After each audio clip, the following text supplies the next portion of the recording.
anything that helps law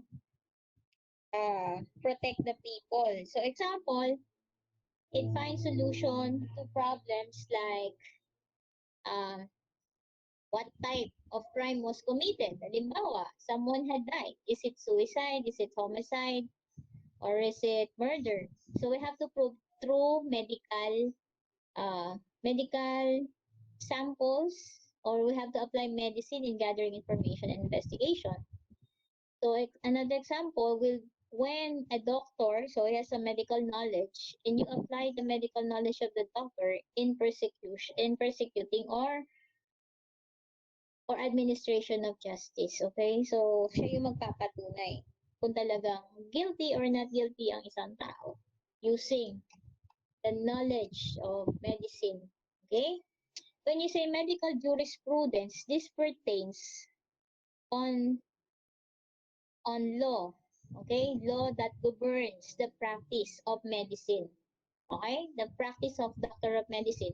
So it pertains to the duties and responsibilities of a doctor to his patient and to the profession. So when you say jurisprudence, ito yung law that governs the practice of the profession. Kung kayo, criminology, so you have criminology jurisprudence. Kung nursing jurisprudence. So every profession has a law governing them. That's what we call jurisprudence. Okay? Next is technical definition. So, ano yung mga technical definition na kailangan nating matutunan sa legal med?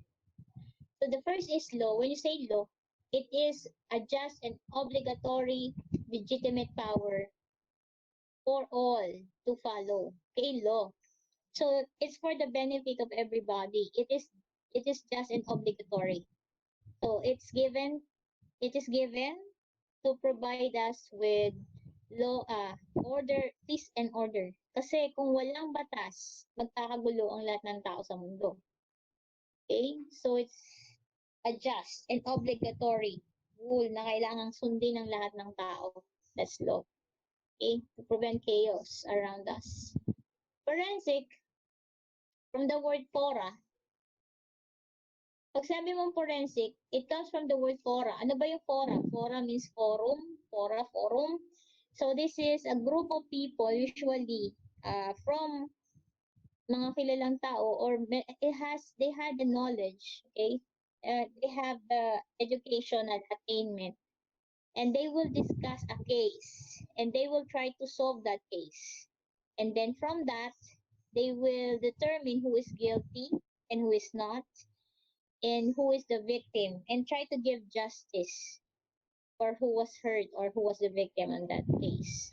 So that's forum. So when you say forum, it's like forensic. So forensic, it devotes anything that belongs to court in any proceeding. So anything that belongs to court during the proceeding, in order for them to have argument, legal argument. So nagtatalo, sino yung right and wrong.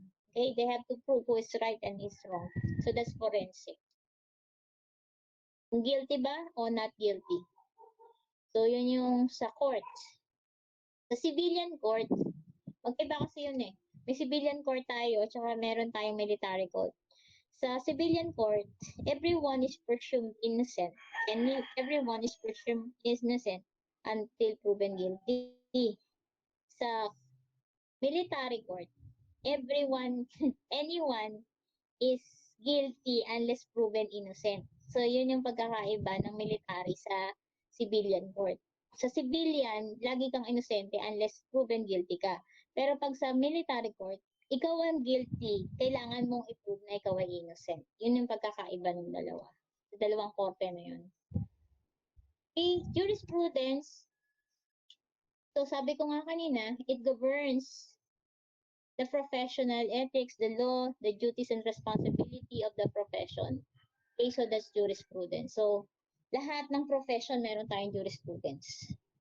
Okay, pertains to the law, governing to the practice, the duties and responsibility. Okay, principle of stare decisis is when two cases are the same. the cases are the same. When you say the same, hindi naman sila yung tao din. Same case yun. Ibig sabihin, yung situation, meron tayong victim at saka magkaiba, pero yung case na nangyari ay halos pareho. Okay? Yung situation na nangyari is the same. The same situation, but different person involved. Okay? So once that first case has a proceeding or as a finding, meron na silang finding, meron na silang judgment, that judgment will also be applied for the second case, which has the same predicament with the first case. Pero magkaiba ng tao ang involved. Pero yung ang kanilang situation ay halos magkapareho. Parehong-pareho ng situation. Okay, so when two cases na halos magkapareho ng situation, kung ano ang decision dun sa una will be the same dun sa second case. Do you understand the principle of stare decisis? Do you understand the principle of stare decisis? Ha? Naintindihan Yes, niyo ba? ma'am. Okay. So, Yes. kung ano yung decision dun sa una, yun pa rin yung magiging decision sa pangalawa, provided that the facts are the same. Pero different yung tao. Okay?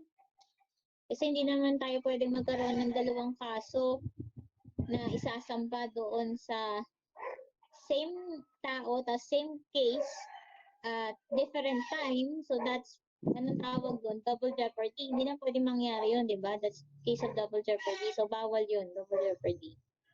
Okay.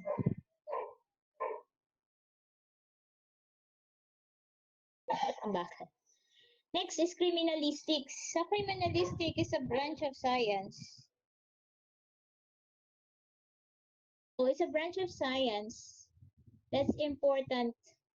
Medicine. Sa branch of science or medicine, that's important for us in the investigation.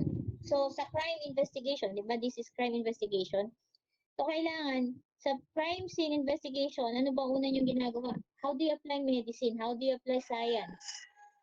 In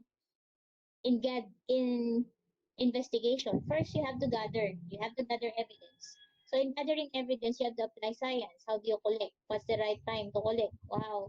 What's the procedure on the proper collection of hair, proper collection of swab, proper collection of blood, proper collection. So meron tayong mga step-by-step procedure that you should follow in getting the specimen. Okay? So that is criminalistic.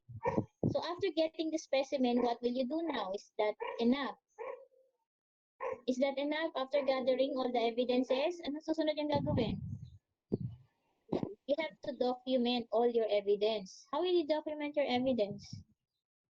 How you document? By what? Taking a picture po. By ano? Taking a picture po. Okay, you put labels on them. Identify them. Okay? I-identify saan mo kinuha to. Anong oras mo kinuha to? Ano tong specimen na ito? Galing ba to sa A, B, kung sino man yun. So, nakalagay yun sa bawat isa. Sino yung nag-collect? Importante rin yun. Okay? So, meron tayong science for that. Okay? After the collection, you have to properly identify the specimen. So, how will you identify? You have to properly label. Hindi pwede magkapalit-palit yan eh. Sa dami ng kukunin mong evidence, baka magkapalit-palit. Diba? So, para hindi magkapalit-palit yan, kailangan properly labeled and properly identified. Hindi kayo pwede magkapalit-palit yan. Lalo na pagka mga blood, lahat ng blood magkakatabi na wala na. Hindi mo na alam kung kanino-kaninong blood yun. So, it's important for you to identify them. Okay, by proper labeling. Next, after you get the specimen, after identifying the specimen, after labeling all the specimen, what do you do next? What do you do next? Preserve the evidence. Preserve the evidence. Why do you need to preserve the evidence? To maintain good condition. Okay, to maintain the good condition. Lalo na dito sa atin sa Pilipinas. Why? Kasi you have to present that evidence in court. Okay? Paano mo mapapatagal ang viability ng specimen mo para makaabot siya sa court proceedings? Yun yung gagawin mo. So you will think of a way. What is the scientific way? What is the best way of preserving your evidence? So that's the importance of preserving evidence because you have to save that evidence, yung viability niya, yung importance niya, para mag-stand, para magamit natin. Kasi kung nasira na siya ng chemical, nasira na siya ng physical means, magagamit pa ba natin yon as evidence sa court? Hindi na. So, sayang lang. So, you need to preserve your evidence. And there are science on the proper way of preserving those evidence. Okay, mamaya we'll discuss the different methods of preserving evidence. Next.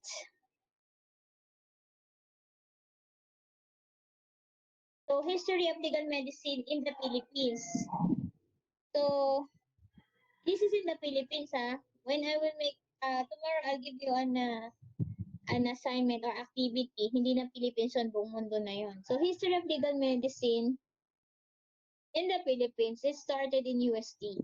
Okay, legal medicine started in UST. Why? Because legal medicine is under medicine. So, it's a medicine course. It's a medicine subject, okay? So, we, the Philippines, were under the colony of, we were colonized by Spain for 300 years. And one of the contribution of Spain to the Philippines is giving us education. So they established UST in 1611. So in 1611, so ilang hundred years na ang UST. So 1611 nang establish ang UST at isa sa mga ginawang courses ng UST is medicine. That's why UST is the first college or first university in Southeast Asia to teach medicine. Okay? So, UST ang pinakaunang school ng medicine sa Southeast Asia, Far East Asia. Tayo ang pinakaunang school of medicine. So, was established in 1611. And UST was the first university, besides incorporating legal medicine in the course of medicine, they were the first to establish or to print a book about legal medicine. It was printed in 1858. And then on 1895, the first medical legal laboratory was established in Manila.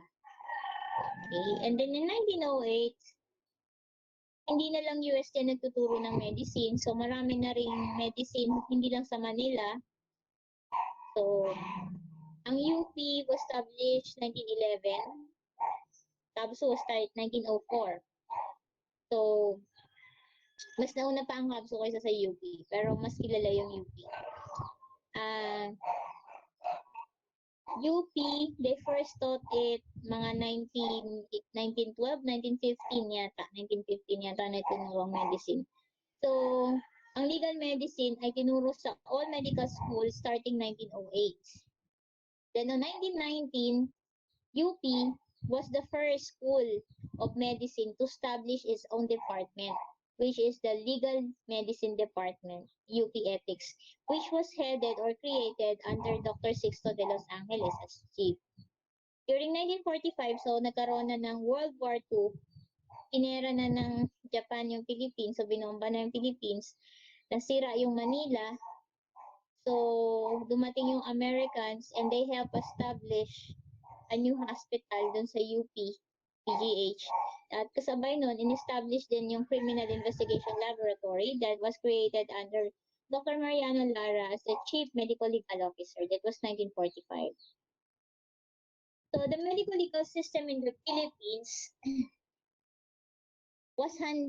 is handled by doctors who are duly recognized and registered doctors in the Philippines. So, ang pwede lang maging medical legal officer in the Philippines are all doctors who are graduate of medicine and registered doctors. So, it means that they passed the medical board exam. So, hindi ka pwede maging medical legal officer pag hindi ka graduate ng medicine at hindi ka rin pasado sa board exam. So, you need to pass the medical board exam for you to become a medical legal officer.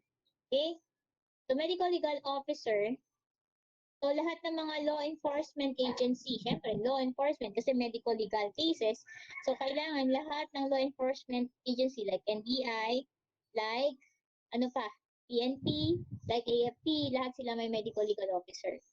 Hindi lang doon, meron din tayong mga medical legal officer sa mga private hospital at saka mga government institution na kailangan kung may mga kaso na special crimes, meron tayong mag-iimbestiga medical legal officer. So yun ang mga medical legal officer. So they handle or investigate what type of cases. Medical legal officer investigate special cases na cause of death. Halimbawa, unexplained cause of death. Like, halimbawa, ano ba to? Murder ba to? Homicide ba to? Suicide ba ito? So, only medical legal officer will help prove that case. Ano ba talaga yung cause of death? Okay? Halimbawa, kay Eddie Garcia.